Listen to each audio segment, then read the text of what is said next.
I've thought for over 2 decades that there will never be peace and security in the Middle East while the regime in Tehran remains in power, and I still think that today.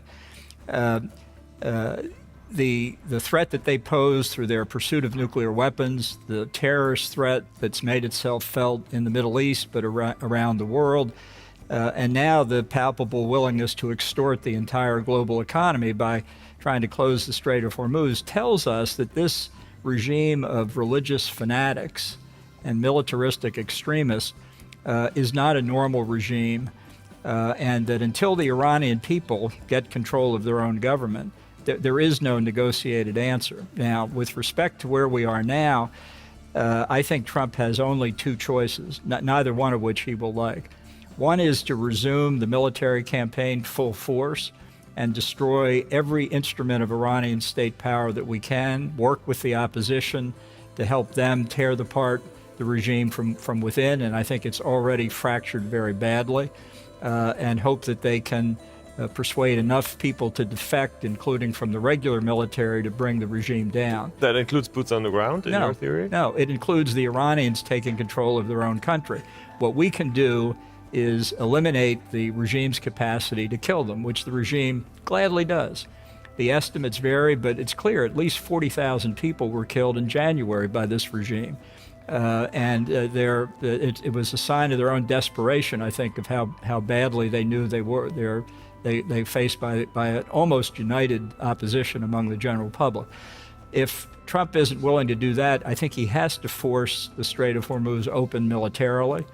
Number one, to relieve the pressure on the global economy, although I would keep the blockade on Iran itself to keep pressure on them, and to reestablish deterrence. It's obvious that the regime believes that it can open and close the Strait of Hormuz like a light switch, which, by the way, for any of you who care about international law, is a violation of international law. I'd like to see the great outpouring of outrage about the illegal acts of the Iranian regime. I never hear very much about it, but violation of international law is not a dimension that is very high valued currently. That's the problem, maybe. Yeah.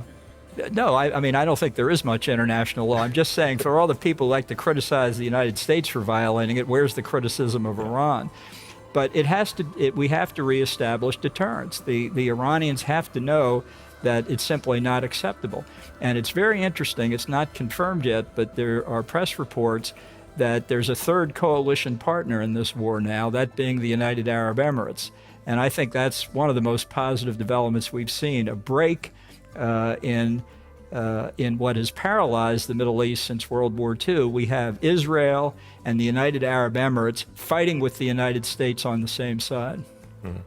Now, when we look at Iran, what we see is regime change might have been tried by the US, but not successfully. We still have even a Khamenei in power, if he's alive. If he's alive, but still, I mean, just the fact that they can sort of transport the narrative that he's alive is strong enough from the Iranian perspective, isn't it? Yeah. Then we have the Strait of Hormuz that was open, now it's closed, and the attempt to encourage the Iranian people to stand up against the regime, which was also not very successful.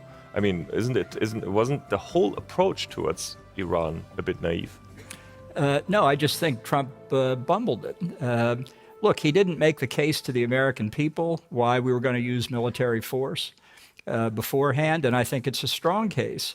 Whether his aim was to eliminate the nuclear weapons program, that's another violation of international law for those of you who care. He didn't make the case to Congress. He didn't make the case to the allies, and not just NATO. He didn't make it to the Gulf Arab states. He didn't make it to allies like Japan and South Korea that get much of their oil and gas from the Gulf. And he didn't establish liaison with the opposition inside Iran. But the logic of regime change, I think, remains entirely valid, and it's still possible to save it. I think this regime has been badly fractured. I think the instruments of state power have been gravely weakened. There's more to do, and the logical course is to get on with it. And as I say, at a minimum, if you can break the hold on exports of Arab oil and gas through the Strait of Hormuz and relieve the pressure on the international economy, then I think the odds of collapsing the state increase. Wildly enough, we haven't even discussed the nuclear deal. That is also part of the whole negotiation that needs to be negotiated with Iran. I think negotiating a nuclear deal with Iran is a waste of oxygen. These people long ago made a strategic decision to get nuclear weapons. There is not a single piece of evidence in 47 years that they've given that strategic objective up. They have pursued it in a variety of ways. They've lied, they've cheated, they've violated every agreement they've signed. They've demonstrated their willingness to do thinking outside the box to get nuclear weapons, including building a replica of the North Korean reactor at Yongbyon in the Syrian desert, fortunately discovered and bombed by the Israelis in September of 2007.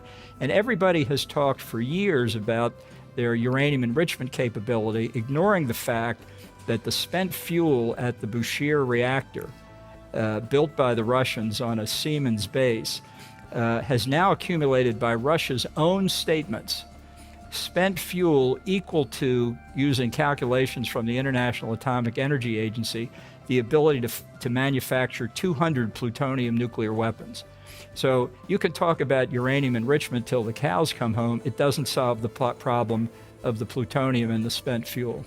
You were a security advisor for Donald Trump in 18 and 19. How can we... I am Donald Trump's longest-serving national security advisor. Oh. Is that true, actually? Yeah. So far. That's not bad, for 2 years. It's not even. How can we imagine decisions like an invasion of Iran or attacking Iran are actually happening? There's reports that say Pete Hegseth talked him into that decision. Is he someone that let's say, reflects more on those decisions than we would think, or maybe less?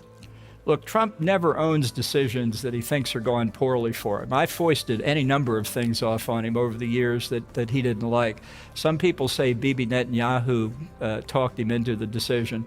I don't think that's true. Netanyahu said the same thing to him in the first term without effect, as did I. So it's whatever convinced him to do this in the second term, it came from his own fertile imagination. I don't understand what it was that convinced him. And I think a large part of the confusion that we see is that he has all but dismantled the National Security Council decision-making structure, which, if it does anything, tries to provide presidents with the information they need to make a decision, gives them options, gives them cost-benefit analysis. I think now decision-making consists of Trump sitting behind his resolute desk in the Oval Office, 5 or 6 people in a semicircle in front of him, and he says, I think we'd like to do X. That's when Pete Hegseth says, yes, sir, we'll do that. That's decision-making.